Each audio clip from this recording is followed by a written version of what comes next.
Infections ఉన్నప్పుడు పిల్లలకి ఒక చైల్డ్ నుంచి ఇంకో చైల్డ్ జాగ్రత్తగా ఉండాలి. ఎందుకంటే ఇవి కంటేజియస్ ఉంటాయి. స్ప్రెడ్ అయ్యే ఛాన్సెస్ ఉంటాయి.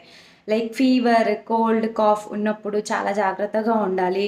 అండ్ గమనించే ఉంటారు. మనకే ఇంట్లో ఎవరికైనా కోల్డ్ అయితే మొత్తం హౌస్ అంతా ఎఫెక్ట్ అయ్యే ఛాన్సెస్ ఉంటుంది కాబట్టి అట్లాంటిది పిల్లలకు కూడా వచ్చే అవకాశం ఉంటుంది కదా!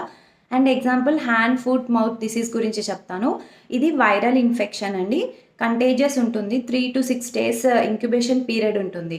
అంటే హ్యాండ్ మీద, మౌత్‌లో అండ్ ఫూట్ మీద ర్యాషెస్ లాగా, పొక్కుల్లాగా అవుతుంటాయి. ఇంకా ఫీవర్ గూడా వచ్చే అవకాశం ఉంటుంది. సో, ఇది ఉన్న పిల్లలు ఇంకొక చైల్డ్‌తో ఉండడం వల్ల వాళ్ళకి కూడా వచ్చే అవకాశం ఉంటుంది. సో, కంప్లీట్‌గా అతనే ఆహ్, లైక్ ఆడుకోనివ్వడం గానీ చేయాలి. అంటే కొంచెం జాగ్రత్తగా ఉండాలి. అండ్ ఎక్కువగా కిసెస్ చేయడం కానీ, వాళ్ళ థింగ్స్ యూజ్ చేయడం గానీ గూడా చేయకూడదు. ఎందుకంటే ఇన్ఫెక్షన్ వచ్చే అవకాశం ఉంటుంది కాబట్టి. సో, హోమియోపతిలో వైరల్ ఇన్ఫెక్షన్స్‌కి